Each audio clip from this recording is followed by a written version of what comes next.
Greetings to all of you, and I do bid shalom to the saints of Yahweh. Welcome, welcome. It's so good to be here with you all this evening. What a blessing, what a tremendous privilege it is to have the opportunity to sit before you and to speak to you as an apostle of the Lord Yeshua. I would never take this for granted. It is certainly the most important, in my view, role that I could ever play in my life, which is to speak the mind of Yahweh to his people. I bid you shalom. As you join the broadcast, please indicate whether you hear me clearly and you see me clearly as well. I would greatly appreciate that.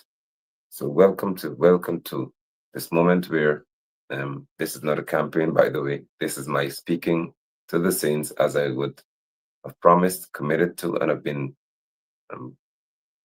arrested by the Most High Yah to speak to you, to teach his people, to be an apostle of the Lord Yeshua. An apostle is one who is sent, an ambassador, and one who has this commission to do that which Yahweh has instructed.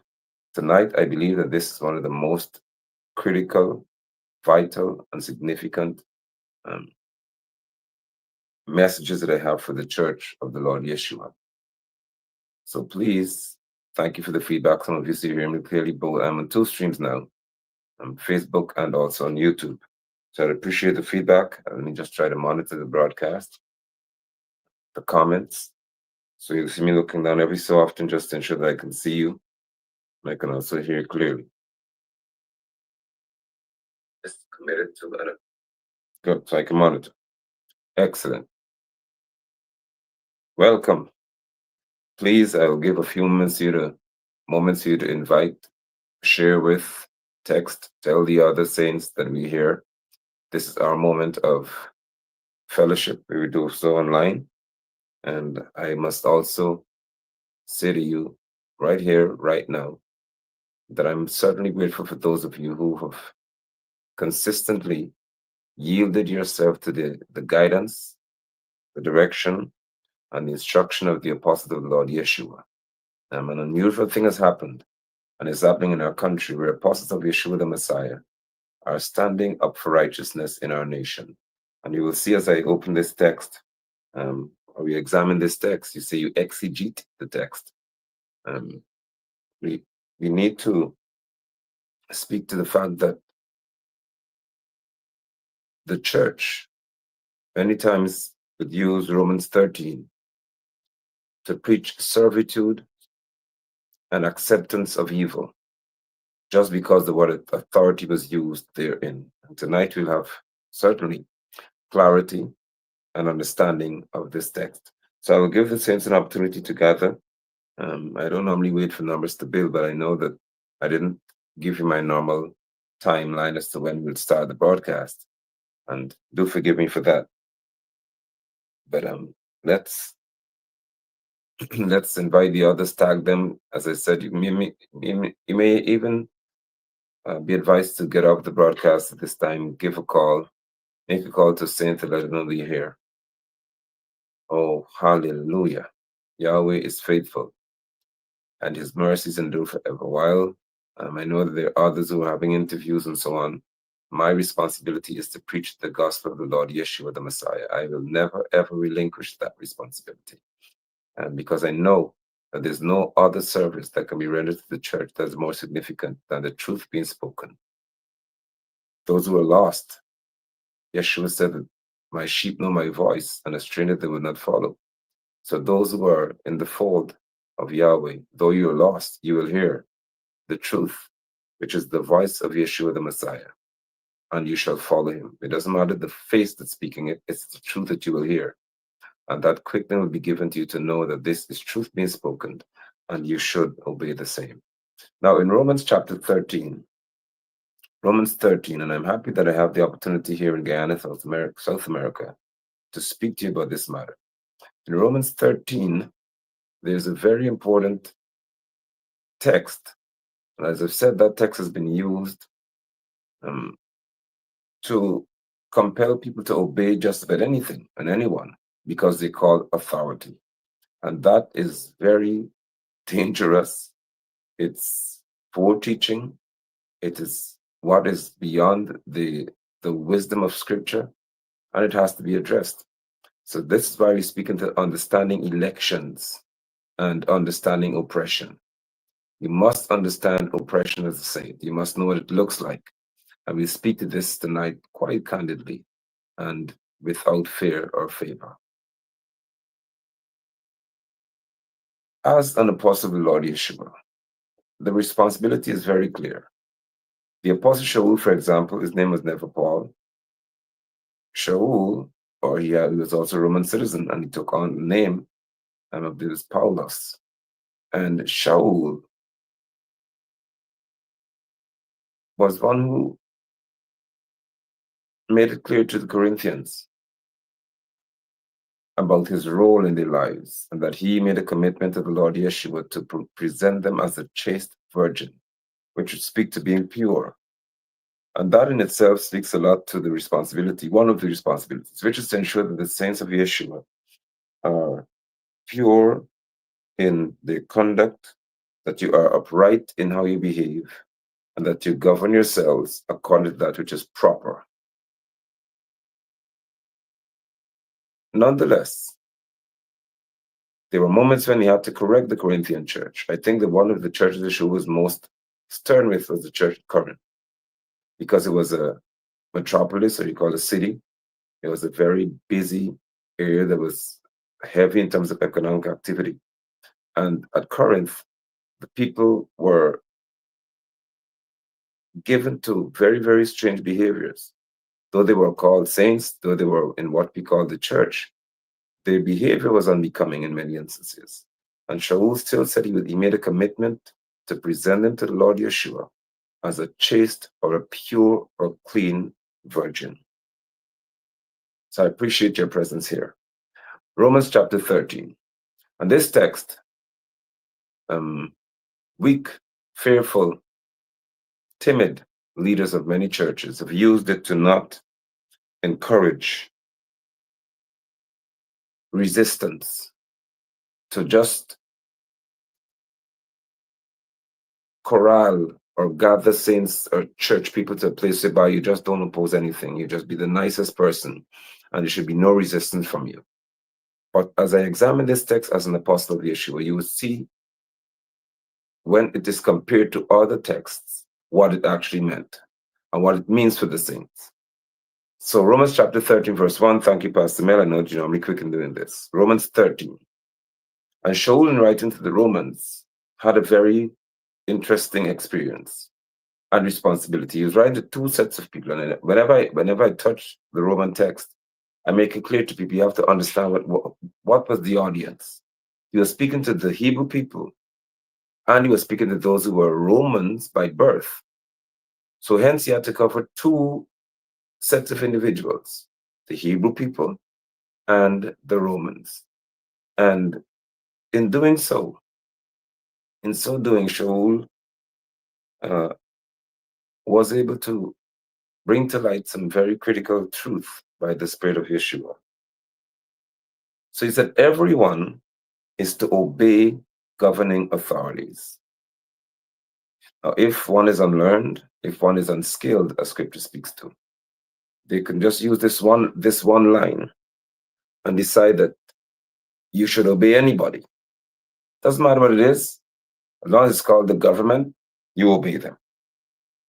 Everyone should obey the governing authorities. What was Shaul speaking to? What did Shaul mean? Why did he say that? Why was that said to the church? That everyone should obey the governing authorities. For there is no authority that is not from Yahweh. And the existing authorities have been placed where they are by Yahweh. So if you just read that one section of this letter, it can be taken to understand, to one understanding, listen, I think to be understood that he's saying that it doesn't matter what, you just obey authorities. But which authority was he speaking to? And under what circumstances was he speaking? First of all, when Shaul wrote this to the Roman church, there was no election for leadership. The authorities functioned quite differently. There was no general and regional elections in that context. And even if there were, what was he saying? The authorities over any nation have responsibilities that must supersede that of the nation or the subordinates. So, what is that saying to us?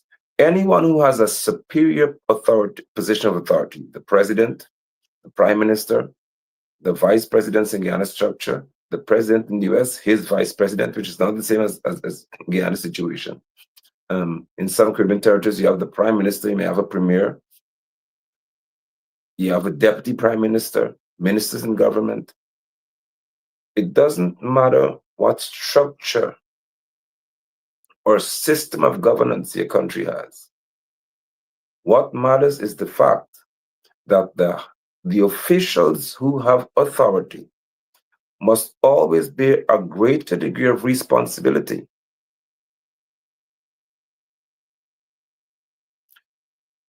We have experienced a very different culture in Guyana. And that culture is that those who are in authority behave as though they are without responsibility in terms of the, the duty to be upright, the duty to be wholesome, the duty to be sincere and genuine in leading people, the duty to be servants of the people. So every authority, everyone is to obey the governing authorities. These authorities speak not just to anybody who's chosen to be there and just obey them. Because I would like to immediately take your attention to Hananiah, Azariah, Micaiah, which happen to be the three Hebrew boys, as you call them, as they famously called. Not Shadrach, Meshach, Abednego, the name was changed. We spoke of that last week or week before. So Micaiah, Ananiah, Hananiah, and Azariah were three Hebrew men along with Daniel. And those four Hebrew men were in a system where there was a king, there was authority, there were governors, there were presidents, Daniel being one of them. I think he was made a president of he was one of the rulers. But when the king said that he's going to make this statue, well, let's begin with Daniel. When the king said, through being deceived, that there should be no one praying, there should be no prayers made to anyone except him, we know from Sunday school, Sabbath school, anywhere else, that Daniel did not obey the authority. So if the argument is made that you must obey all authorities and every authority under any circumstance, then why would Daniel be so highly valued by Yahweh? Because Daniel refused to obey that authority. Daniel did not subscribe to what the king said. Instead, he opened his window to show everybody that he still turned his face to the city of Jerusalem and prayed there. Then the three, Hananiah, Micaiah, Azariah, they were told, when you see this golden image, bow to it, the statue that was made of Nebuchadnezzar. And they said, no, we're not going to do that. And theirs was even worse than Daniel's, because they were brought in confrontation. They were brought before the king. And the three of them were told, you see this here, bow to this image or I'll throw you in a furnace.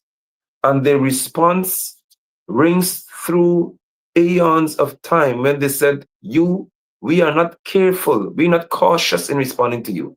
We do not serve other gods. And because we don't serve other gods, we're not bowing to any statue. Even if our God doesn't deliver us, we are not going to bow. Now that position that was taken speaks to three men defying governing authorities. But yet Shaul said that you should obey governing authorities. So what is he saying? Is there confusion in the scripture? And that is why those who are unskilled, I say again, would do injustice to these texts. Because they hop to somewhere, take it and make it a law or a doctrine, and then they forget that there are other instances in contradict. It doesn't contradict. It establishes, it undergirds, it buffers or supports, I should say rather, the established doctrine. So, what is the wisdom of the text in Shaw's writing? Why would he have said that you need to obey governing authorities when it is obvious that Daniel didn't do it? Why was that the case? Because we must establish the wisdom of the text, the wisdom of the Spirit of Yahweh speaking to us through these texts. So Yahweh knows that authority must be established in the earth so that there can be order. He also knows that there will be wicked authority figures in this earth. What this? Because the spirit of the Antichrist functions through wicked men and women. When a saint discerns, observes, sees, and senses the spirit of the anti-Messiah in any leader, you must be very careful as to what you obey.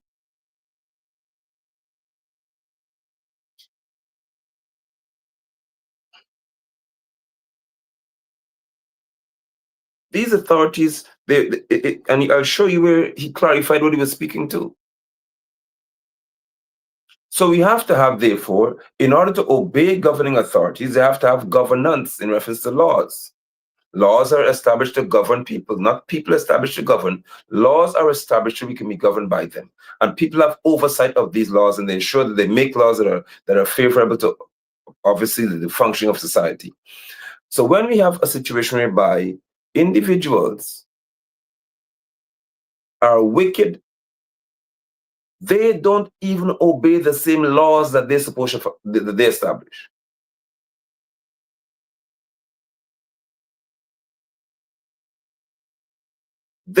A wicked leader does not obey the very laws that he would establish.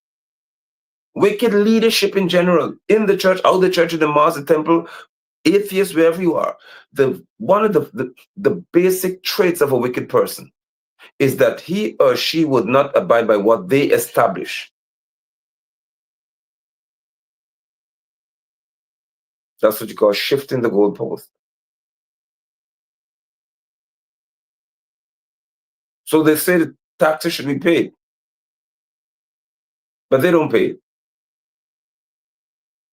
They would say that in order, like for Guyana, for example, they say there's one house lot per family. That's a rule they give, and that's it. Your family can have more.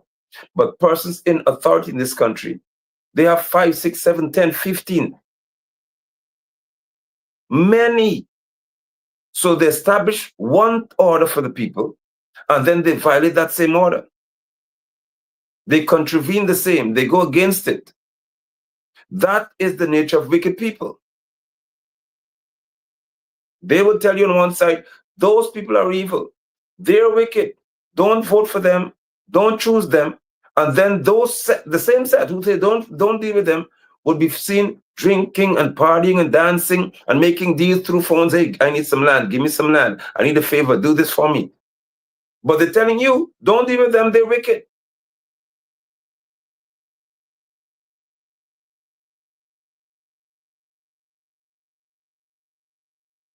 A saint has to be able to comprehend very clearly and to discern very carefully what is before you in reference to the spirit.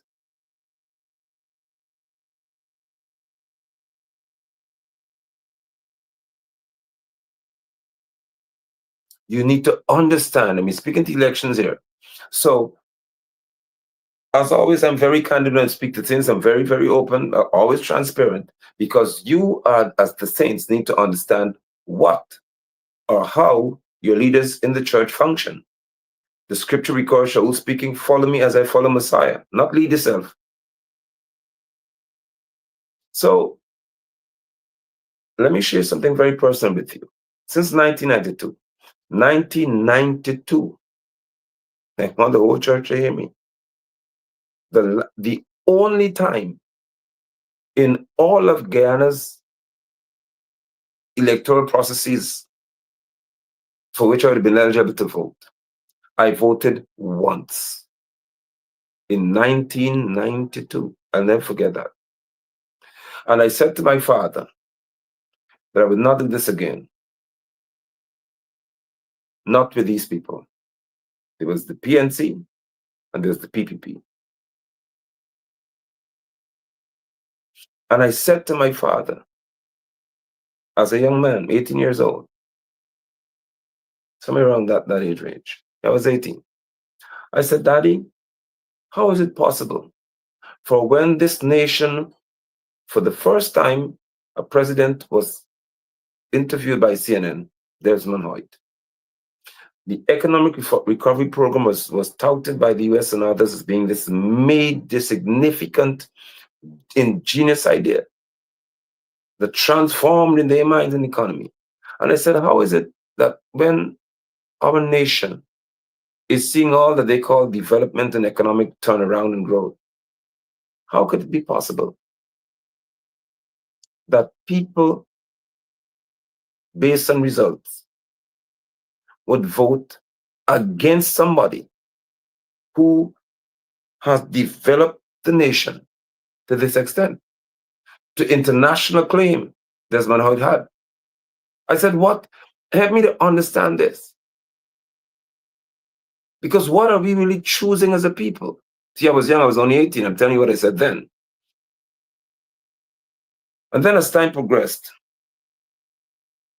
there came other electoral processes. Because for 23 years, don't forget the people would have been there. And I also said to my father, how are people telling me as a young man that I should choose the lesser of two evils? I never understood that, and I never accepted it. I said to him, I cannot choose evil. Now, I wasn't a saint. I wasn't a preacher of righteousness. I was a young man who was in church, as they call it then. But I knew that I could not accept anybody telling me that I should choose between two evil people. For me, evil is evil. There's nothing called lesser or greater evil.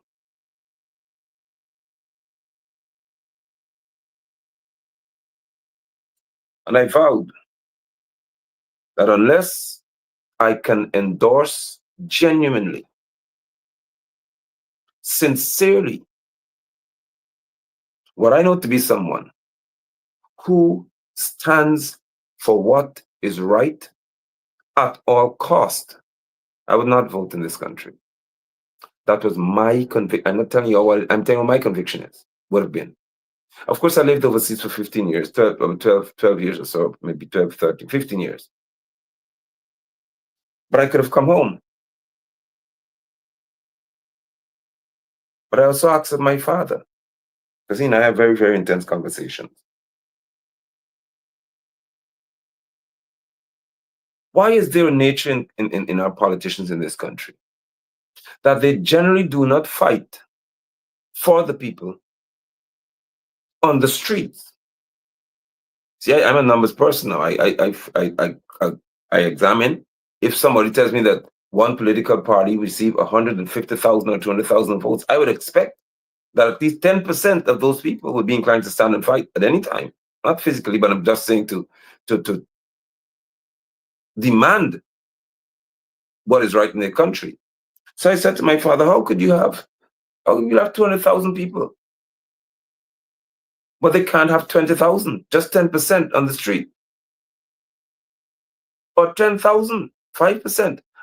From then I would be saying things to people. For what do I stand? I remember when Chedi Jagan was then, Asghar Ali came in as his Minister of Finance. And I wanted to study at the University of Ghana in 1995, I think 1992, where was it? 1995, somewhere around there.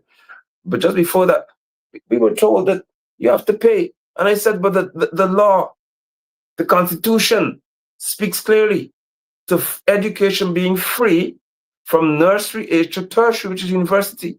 How could there be a law and a leader is telling me that I pledge myself to honor always the flag of Guyana, to be obedient? I'm just jumping to that part. To be obedient to the laws of this country. And the president is breaking it. Now I want you all to hear what formed me from since then, how I was framed from since then. As a young man, I said, I cannot respect Chetty Jagan. And Asghar Ali should go to jail. That's how I used to process. Because don't tell me that I have to obey anything. And a leader of a nation is telling me that he could break the law, that I could read. I couldn't accept that. And I could not accept that Robert Corbyn, Desmond Hoyt, and others couldn't shut this nation down because a constitutional officer was breaking the law right before our eyes. So I was unable to relate to that kind of politics. Because there wasn't social media then. But some of you, if you check Starbucks News, you will see. When the people were in there and they were building this bridge by Easter Penitence Police Station, the bridge had a sink. There was no social, there was no Facebook, there was no TikTok, there was no WhatsApp, there was no YouTube. So you couldn't see that. There was newspaper. And the record is there. I wrote a letter to the editor because the Minister of Public Works then was telling that that's the natural way for the bridge. That's how it was built. I said, I wrote as a young man, a teenager. I said, this is disrespectful to my intelligence. How can you suggest to me that this is something that is normal?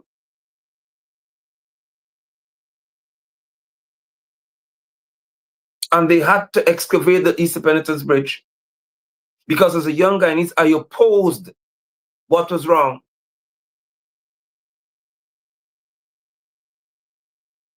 So my activism, as they call it, and my standing for what is right, didn't start now. I was a teenager in Calvary Temple Church, and I'm so thankful for Pastor Smart, Basil Compton Smart, who came to me the Sunday and said, I saw a letter in the paper. He didn't say, man, you can't do that. Why would you do that? You're supposed to be authority. He said, I am. He said, Nigel, very good. We must be able to speak for what is good in our country. He encouraged me to stand. He wasn't timid. He didn't say you have to be careful of victimization.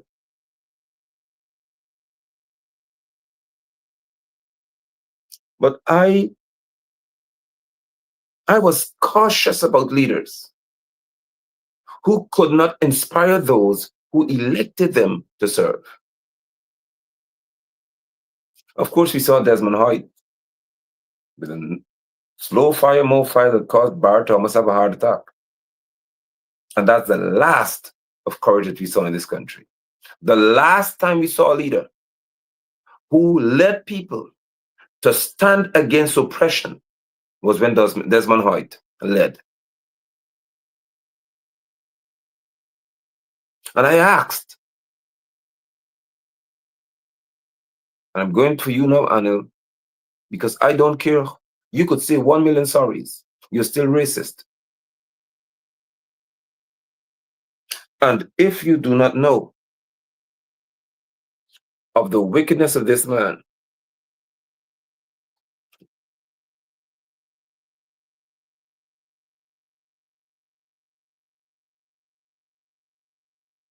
you should. You should pay careful attention. Because every church, every mosque, every temple, every leader, pastor, apostle, all the different ranks you have, every imam, every pandit, should have arisen with a voice of condemnation. The police are supposed to arrest him. And I want to play it for saints to hear. You in the US, in the Bahamas, wherever you are, because you need to hear this. You try to exercise that freedom, they insult you.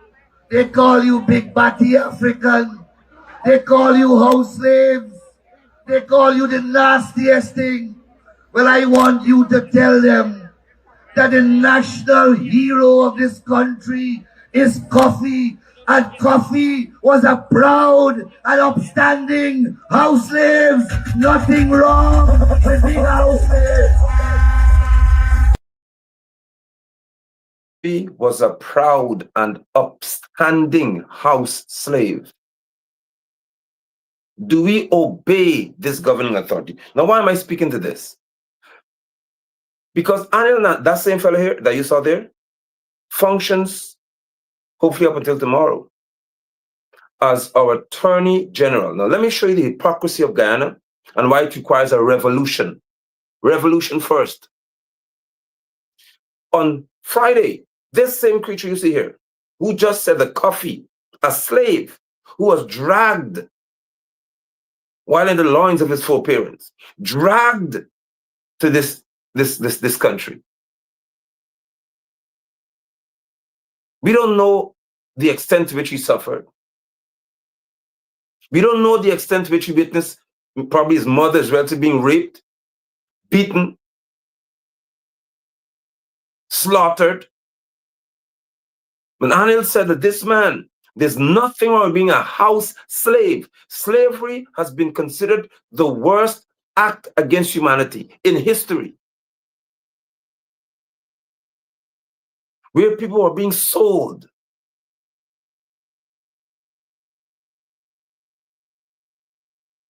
And this man who's paid to be the Attorney General of this country, on Friday, hear me, he was in the court, the Supreme Court of this land. And this same creature is here, told, and now I understand why he did it, told the Chief Justice acting that a young teacher of African descent should pay $2 million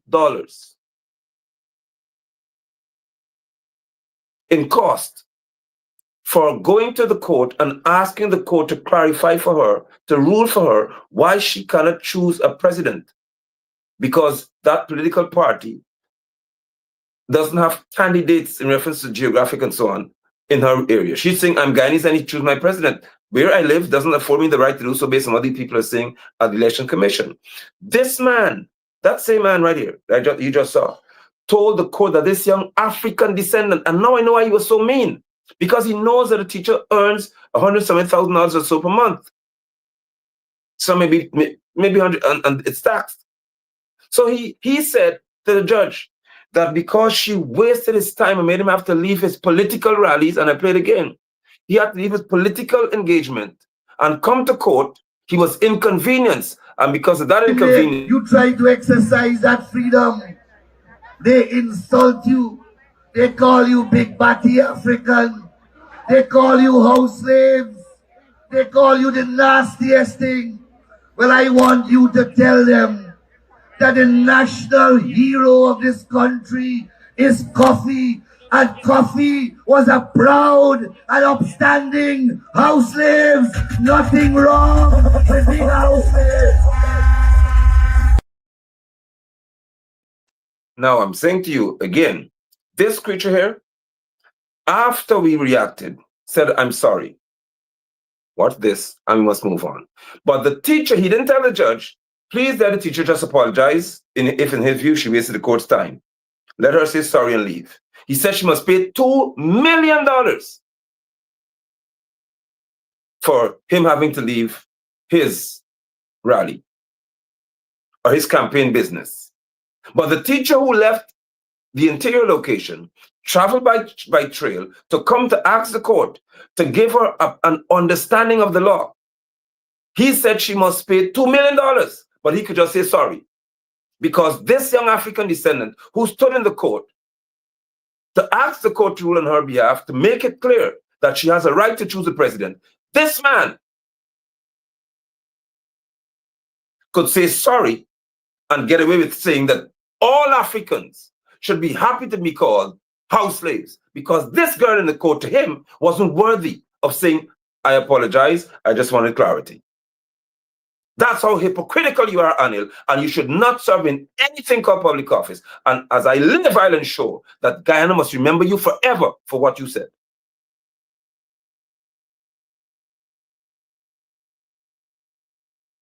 You see, you must understand election. And as a saint, you must understand oppression. You must understand that even in the USA, you had elections. There were years in the USA when you had elections and African descendants could not vote. House slaves couldn't vote. Anil would have said, you're a good house slave. You're an upstanding house slave. Because you had to lay on the floor as a house slave. When Master wanted to raise his legs, he would call you Come here, boy. Come here, girl. And calling somebody boy in that tone spoke to what you are. Come in, nigga. And put his foot on your back. That was his footrest. A human being.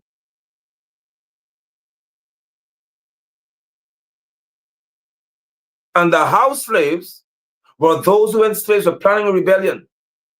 Massa, they planned to escape. They planned to fight. The house slaves are the ones who opposed their fellow slaves to the joy in their minds of Massa. Because Massa loved me. Remember Django the movie?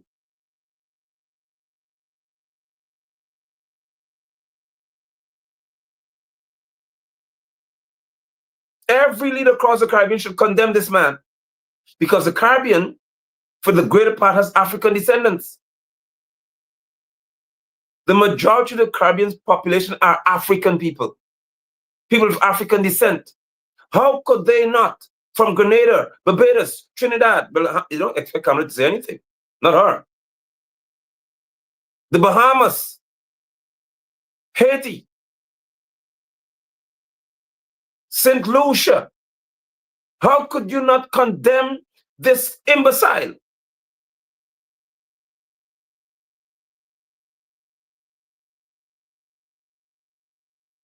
So he could say something so egregious and so disrespectful, degrading, condescending, and stupid about an African hero that he said was a hero. But he was an upstanding slave.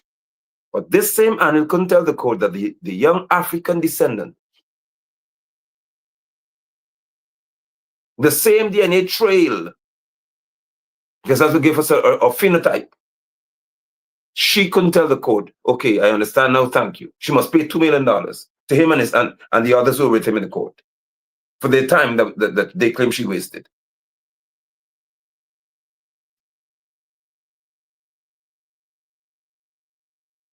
There's nothing wrong, said Anil, with being a house slave. Anil is of Indian descent, East India. Anil's family were never slaves. Never. Never.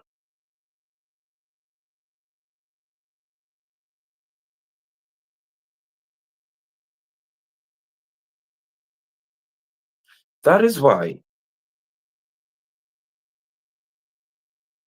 when Shaul therefore wrote to the church at Rome and he said, obey authorities, am I supposed to obey Anil? Am I supposed to obey Anil Nandlal and say, yes, that he's the Attorney General and I have to respect Anil? And is that what Shaul is saying? Because you have a perfect example here.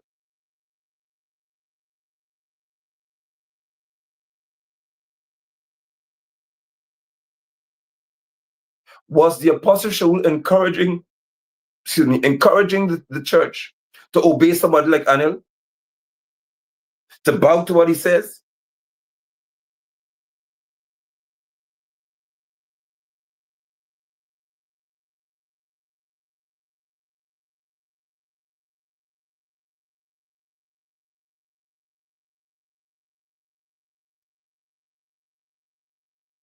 What is even more frightening is the truth that the leader of the major party in this country couldn't find 5,000 people, 2,000 people to go on the road and say, we can stop everything until this man is removed from any list. Because he's potentially a minister again. He could be put to be a vice president of this country. He could be put to be many things, and we are not going forward until he's removed. They couldn't even do that. They couldn't even do that.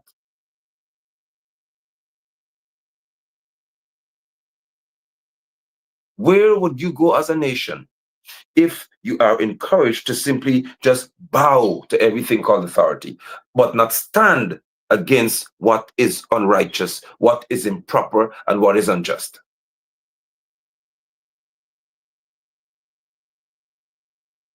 Saints are never encouraged to submit to oppressors. Saints are never encouraged or instructed to submit to oppression.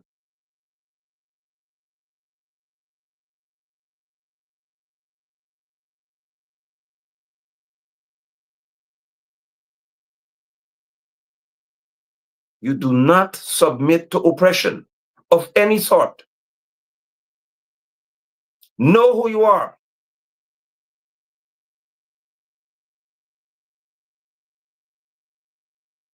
So let's dive deeper into the text.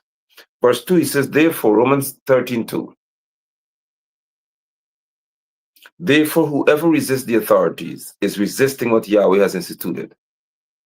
And those who resist will bring judgment on themselves. So, resist what? What are you resisting? He's speaking to if resist what is a righteous or upright rule. Not if you resist what is wicked. And I'll prove it to you. Say, for rulers are no terror to good conduct. Why? Because rulers themselves have to have good conduct. Rulers are expected to function in an upright manner. Look at David when he took Bathsheba. What happened to him?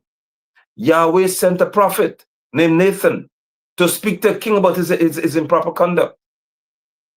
He didn't tell the prophet bow to this king and accept what he did. When Shaul disobeyed Yahweh, the king of Israel, Shaul, Yahweh sent a prophet named Shemuel. Yahweh said, I don't delight in burnt offerings and all these sacrifices. Be obedient. To obey is better than sacrifice. Why did he tell him that? Why didn't the prophet say, well, you're the king after all, I have to bow to you, so I can't resist you? No.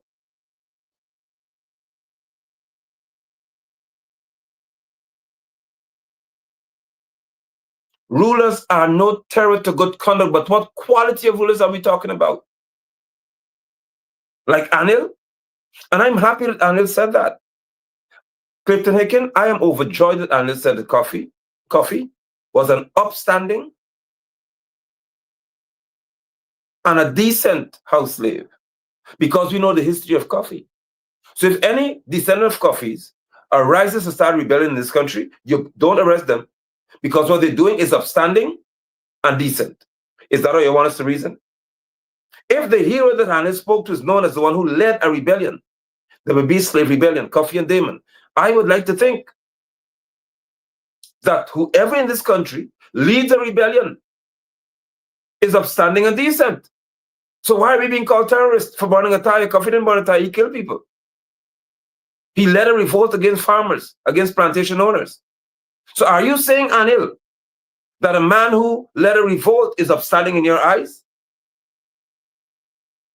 But yet you're the first to call Nurse King, who just said some words about Adriana's situation, a terrorist?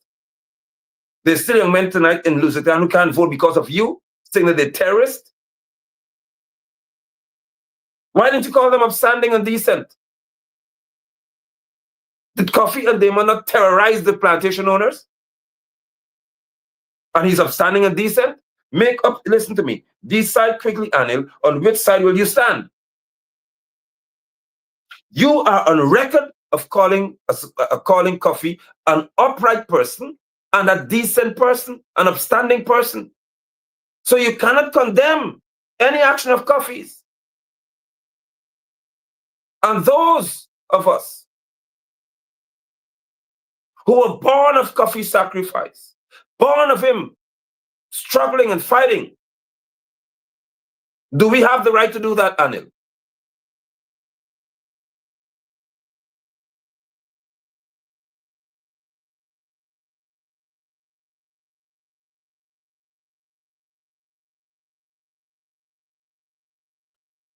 And there are people who stood there and cheered,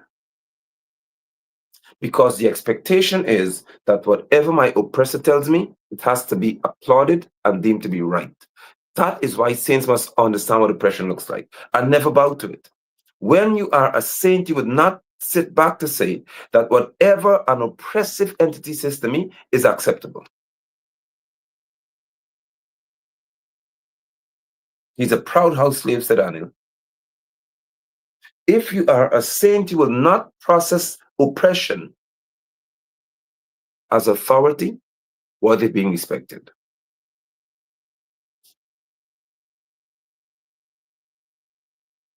Saints do not respect oppressors.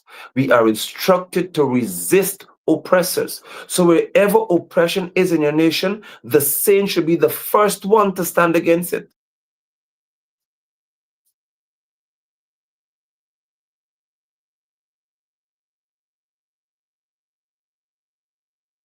Resist it.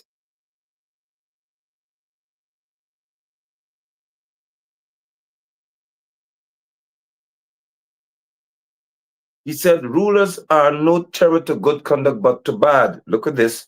Would you like to be unafraid of the person in authority? Would you like to be unafraid of the person in authority? Then simply do what is good, and you will win his approval. Look at this. For he is Yahweh's servant. Oh, therefore, for your benefit. But if you do what is wrong, be afraid, because it is not for nothing that he holds the power of the sword. For he is Yahweh's servant, there as an avenger to punish wrongdoing. So who punished Anil? Irfan? No. So Irfan does not speak to a leader who is not an oppressor. Donald Trump doesn't speak to a leader who's not an oppressor. Because leaders who are described here are those who are just.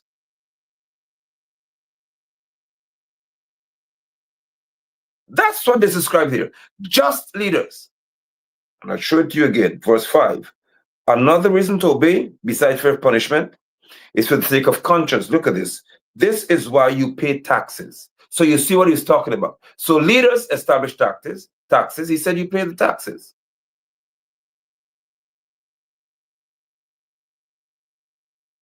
For the authorities are Yahweh's public officials, constantly attending to these duties. So taxation was endorsed because it's how the society functions.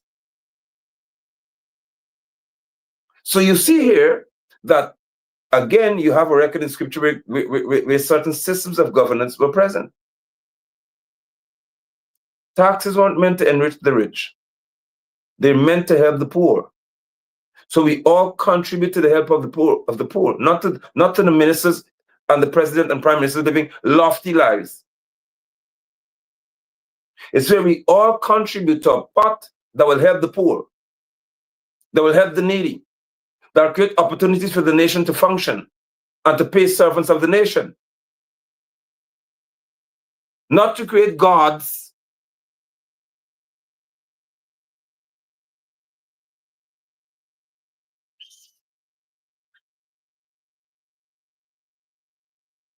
If you don't understand oppression, you shall celebrate it. And I hope that somebody will type that. If you do not understand oppression, you will celebrate it. And that's what they did in front of this man. And that's what they're doing in the US and other places. They are celebrating oppressive people because they look like authority figures. Do not confuse oppression with authority.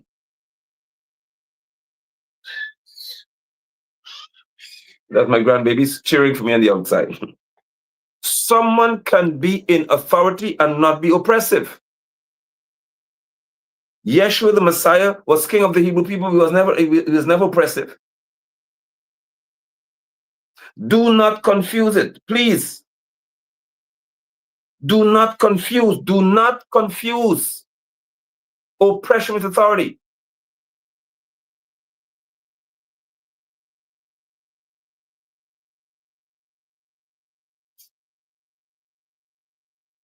If you do not understand oppression, you will celebrate it, saints.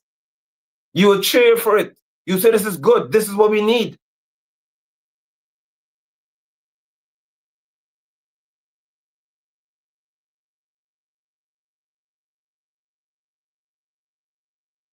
Oppression does not give you the ability and the right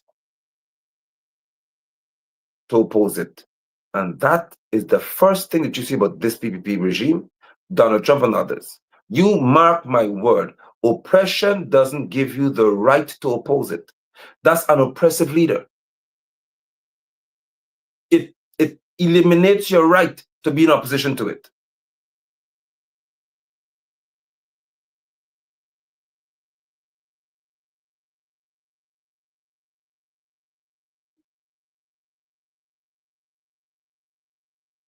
So the house slaves who were given the hand-me-downs to master, so they wear master's shirt when master doesn't want any more master's pants. They wear master's wife clothing, and they felt, well, I dress better than you, so I'm better than you. They eat the food the master rejected, but they weren't eating the food that the other brothers and sisters were eating on the outside. And they felt so important. Be mindful of people who keep you in their circle while you are beneath them permanently. Be mindful of people who keep you in their circle. Because some of you are happy to know I could call the governor. I can call the mayor. I can call a senator. You can call somebody. But be mindful of people who keep you in their circle, but permanently beneath them. That's oppression. They don't ever want you to be able to look at them in the eye as an equal. Understand it.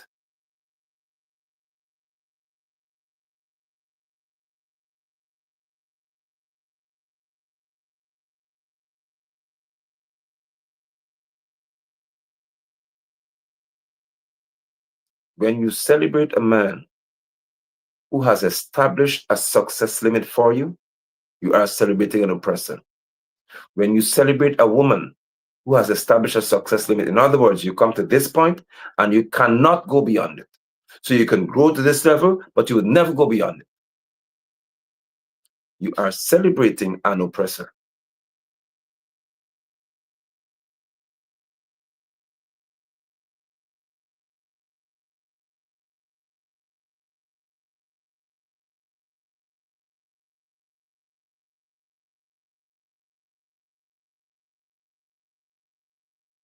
What is most alarming is that very few Guyanese in public offices of high rank risked condemning Anil Landlal. They didn't dare. They were afraid to even condemn him because in their mind they're wondering, what if on Monday he goes in there or they claim that the PP would have won? What do we do? So they're trying to secure a comfortable future. Whether the PPP is called by GCOM to have won or not, Anil remains an idiot and a racist one in my book. I will never regard him as a person of any, and I've never done so either, of any repute.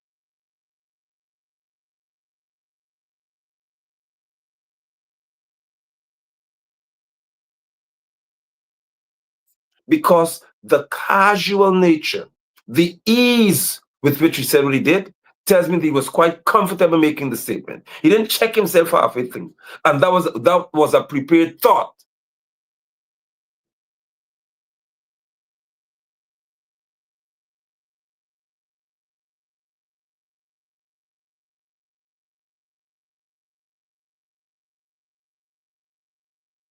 I want to end by encouraging saints to understand elections. Why would a saint participate in an election? And why should a saint not? Under what conditions do you function? Saints do not choose among evils. That's the first thing. If you're in any church and your preacher tells you to choose evil, run. If you're in any church and the preacher tells you that though you know that this leader called Irfanali is a liar who defended, protected, and shielded a murderer or murderers in Adriana Young's situation, who, when 20 children were burned in Mahdia, he did not mourn even for 1 week, not even for 7 days. For me, it should have been 20 days of mourning, 1 day for each child, the least. And they should be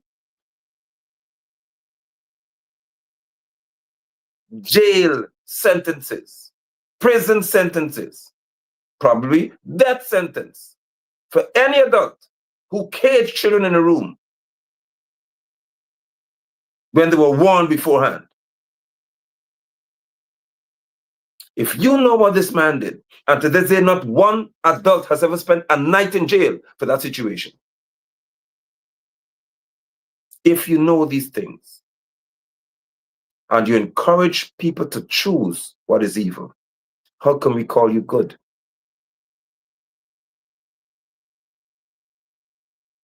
A righteous thinker never endorses evil.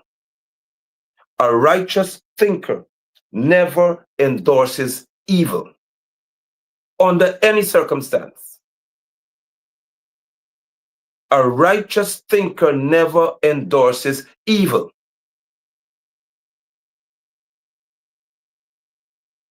For what are you asking people to choose?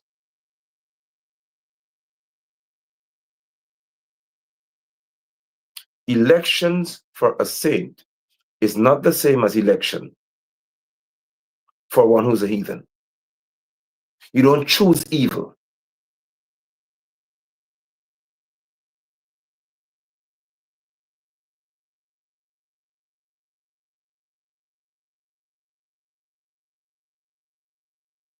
You do not say the policies are good, but the person is evil. You don't choose like that.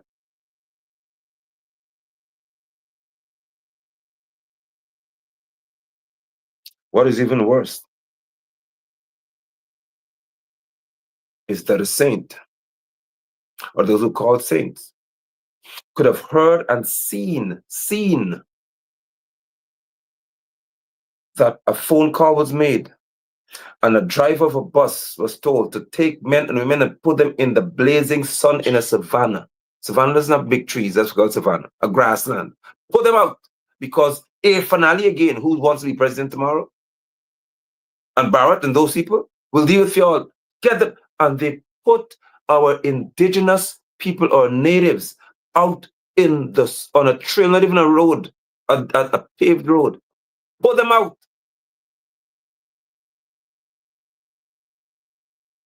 And those who call themselves Christian, who call themselves Muslim, who call themselves Hindus, who will say, we will still vote for the party, who have shown us that even our native people deserve to be treated like nothing.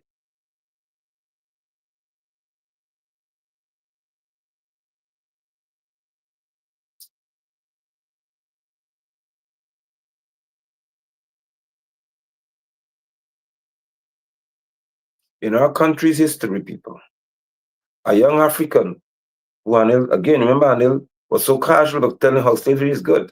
Slavery is an excellent thing. If you're good, upstanding, what is an upstanding slave?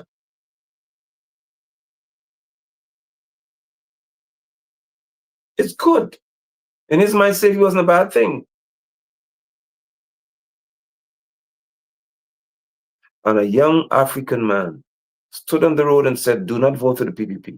Don't vote for them.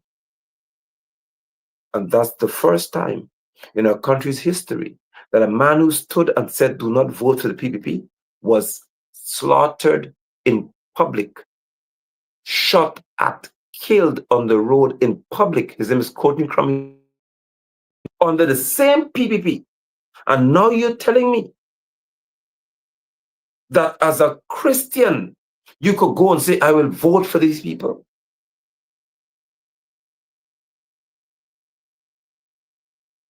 What are you choosing? What are you inspired by? When you could see now that in Region 9, the same place where this young African descendant teacher came from, to ask the court to answer a question, and it said, you must pay $2 million by next week, said the judge, by next week. The day when school is supposed to be open in this country on the 8th of September, the judge who Anil was allowing Anil to Anil had a ball in the court. I think if somebody want to turn around, talk to people. I've never seen a judge in my life, especially one of a chief justice rank, allow an attorney to talk to other people in the court. As he talking over the judge and all, just having a gap. When an attorney speaking, he's talking like normal. He doesn't care. Because Anil showed us when he said that Coffee was a good house slave and an upstanding house slave, he showed us that in his mind, he is untouchable. But that's just in your mind. You rush to apologize because you recognize that there are a number of men in this nation who prepare to deal with you. You know it. And there's those outside of the nation, because you did not touch a political sore point. You didn't touch a political pain point. You touched history. You touched centuries of pain.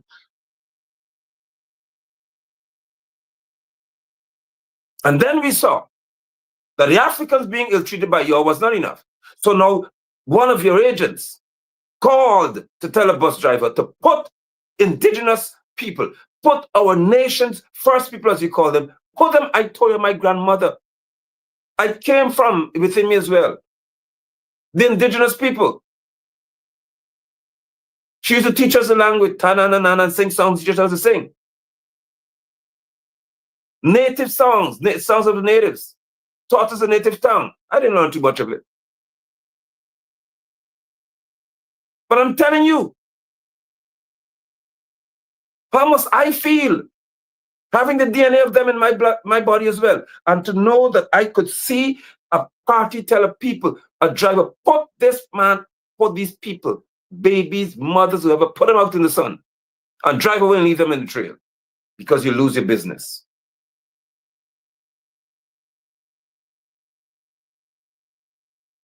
And we're being told that you just choose between two evils. Just select which one you want.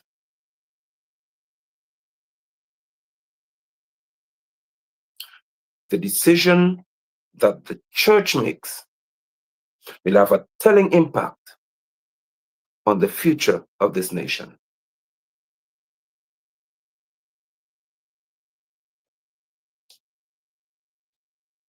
Please screen grab this. And this is what the prophetic word for this nation is right now. The decision that the church makes will have a telling impact on the future of this nation.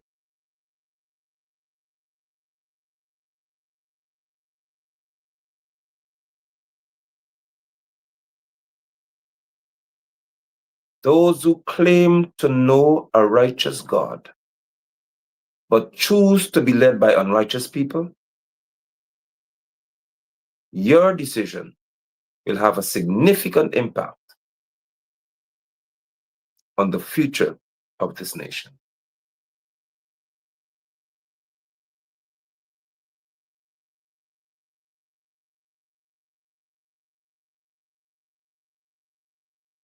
The choice of a leader in terms of elections, the choice of a leader reveals the mind of an individual.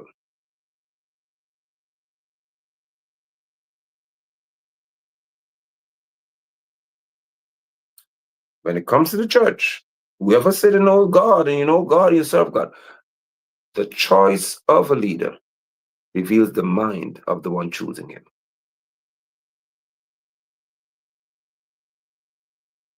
I bid you shalom, saints. I bid you shalom.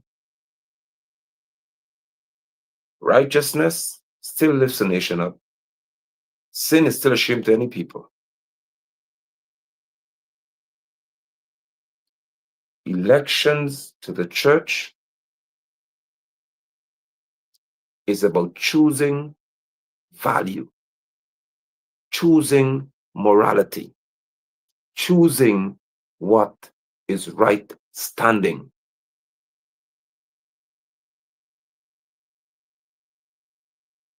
I bid you shalom. It is always well.